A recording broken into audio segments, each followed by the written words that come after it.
In recent years, both people interested in animal science and those looking for striking topics on social media have brought up a question that is ethically quite absurd, yet confuses many minds.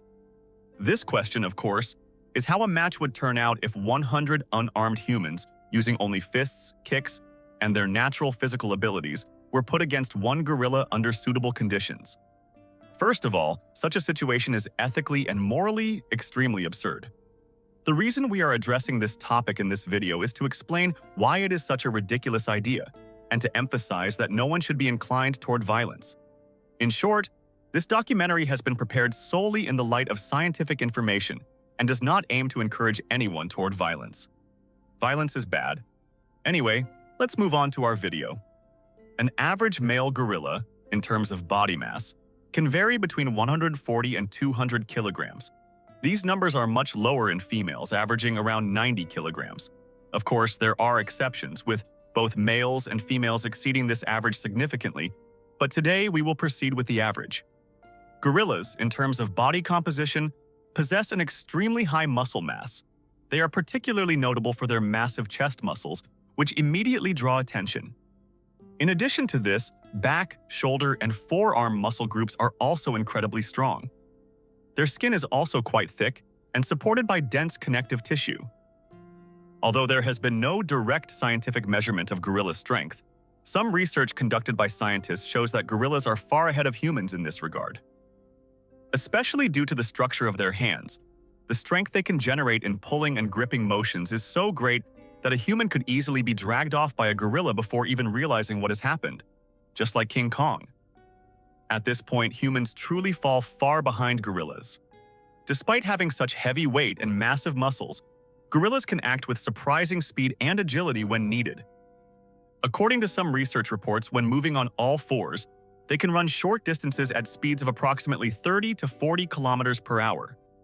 This is truly astonishing. They can also change direction very quickly, which allows them to surprise their opponents. Now, let's move on to their biting power. Gorillas have a very large mouth structure and sharp canine teeth.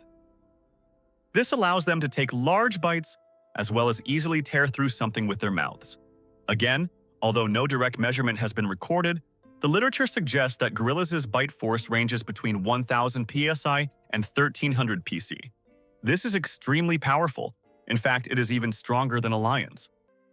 To give an example, the average bite force of a lion is around 650 psi. I know you're curious about the bite force of a human as well, but I will talk about that later when explaining the human body's anatomy. Anyway, in short, in terms of bite force, gorillas surpass many animals and, of course, humans. Gorillas also have much longer arm spans compared to humans, which means they can strike blows from a greater distance in a potential match. Now let's move on to the most decisive factor in this hypothetically imagined match: endurance. Gorillas are far superior to us in situations that require short-term but intense, explosive effort. However, when it comes to long-term aerobic endurance, our species, humans, has the advantage. Yet, of course, in a chaotic combat scenario where close encounters dominate and confusion reigns, we cannot practically utilize this advantage. In addition, when gorillas attack prey or opponents, they especially target soft tissue areas such as the face, neck, and abdomen. Because of this, they can inflict serious injuries and trauma on their opponents. Let's move on to our species, humans. Since the beginning of humanity, people have been in a struggle both among themselves and with nature. In ancient times, humans hunted animals that were much larger and stronger than themselves, using not only their meat but also their fur and fat. However, the biggest difference between those ancient humans and modern humans is that they had much more active lifestyles, much higher protein intake, and therefore much greater muscle mass thus. Moreover, because they were constantly forced to run, hide, or move quickly, their hunting instincts were highly developed, and they could run at speeds that the average modern human could never achieve. But for today's topic, we need to focus on the muscle strength, capabilities, and hunting characteristics of modern humans. First of all, the human body contains over 600 muscles. In adult males, muscle mass accounts for roughly 40% of body weight, while in females, it makes up about 30–35%. An average man weighs 70–80 kilograms. of which around 40 kilograms consist of muscle. These muscles, unlike gorillas, are more adapted for endurance and fine motor control. Human muscle density is far lower than that of gorillas. For example, the arm muscles of an average human are significantly weaker than those of a gorilla, with a gorilla's arm being roughly 9 times stronger. An average active man can lift about 70 kilograms with his arms, but people who live athletic lifestyles can push that to 100 or even 120 kilograms. The leg muscles are the most durable part of the human body. In short sprints, a human's top running speed can approach 40 km/h. The world-famous Usain Bolt managed to reach 44.7 km/h, but such speeds can only be sustained for a very short period. Our bone structure, like our muscles, has evolved more for flexibility and a wide range of movement rather than sheer durability. As a result, our bones are relatively fragile compared to many other animals. To summarize, humans have hands well suited for making and using tools, but they are very vulnerable to direct impact. Speaking of hands, human hands are capable of delicate precision grips. This ability provides great advantages in tool-making and performing fine tasks. However, in a bare-handed fight, these hands are nowhere near comparable to the bone-crushing grip of a gorilla. The average grip strength in a human is around 30 to 50 kilograms, while in athletes it can reach 70-80 kilograms. You'll probably be surprised to hear this, but the average gorilla's grip strength can reach up to 500 kilograms. Now, as I'm explaining all this, you may be thinking, so my friend, is there nothing that humans have an advantage in? The answer is yes, there is. That advantage lies in endurance and energy usage. The greatest advantage of the human species is its ability to sustain effort over long distances. Throughout evolution, humans have practiced what's called persistence hunting, chasing their prey for hours or even days until the animal collapsed from exhaustion. While human muscles are relatively weak in producing short bursts of power, they are highly capable when it comes to prolonged energy use. Another major advantage is our sweating mechanism. Thanks to sweating, humans are able to regulate their body temperature effectively, allowing them to perform sustained physical activities longer than many other animals. In addition, the human brain's motor and control capabilities elevate our species far beyond most others. With abilities such as thinking, learning, teaching, understanding, and planning, humans often gain the upper hand, even against physically stronger creatures. And this ability is not limited to individuals.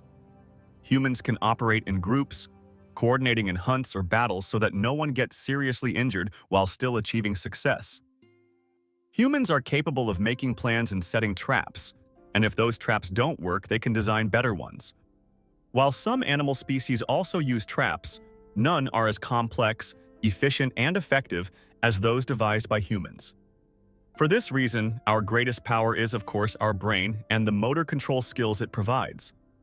Another advantage of having a cognitive system is the ability to manage emotions such as fear or tension. Animals cannot control their emotions. If they are afraid, they either run away or submit. Humans, however, can conceal their fear and even appear stronger than they really are. This, in turn, allows us to intimidate opponents or scare away wild animals in the forest. Now that we've examined both sides in detail, let's get to the answer of our question. First of all, the terrain where this hypothetical match takes place is extremely important. Imagine a flat, open plain with no trees at all. If humans were to charge at the gorilla in such a setting, most of those at the front would likely fall immediately. The gorilla, perceiving all humans as threats, would then begin attacking and taking down others. Within the first few minutes, a large portion of the human group would already be out of the fight. However, as we mentioned earlier, gorillas tire quickly. Taking advantage of this, the remaining 50 to 60 humans could regroup and attack. Using hunting and combat tactics inherited from their ancestors thousands of years ago, they would attempt to wear down the gorilla. Striking its chest, arms, or legs would not cause serious harm. It might hurt, but it wouldn't be enough to injure it due to its thick skin and strong connective tissue. Some of the braver humans might attempt to climb onto the gorilla's head and target its eyes, but those who come face to face with the gorilla's immense grip and pulling power would quickly be flung aside. And so, in an open plain arena with no cover, the gorilla would emerge victorious, even if it ended up completely exhausted. On the other hand, if the fight were to take place in a more rugged terrain, with even a sparse amount of trees or features that humans could use to their advantage, the outcome would be far less grim. In fact, thanks to their ability to hide and ambush, humans would likely emerge victorious in such conditions. To put it into perspective, in a hypothetical matchup between 100 humans and one gorilla, most of the time, the gorilla would win. But in certain cases, if humans could turn the terrain to their advantage, they would be able to defeat the gorilla. And that, in a scientific way, is the answer to the question so many people are curious about and wish they could see in real life. If you enjoyed our video, don't forget to like it, subscribe to our channel to support us, and turn on notifications to stay updated about new documentaries. See you in the next episode. Take care, warrior soldiers!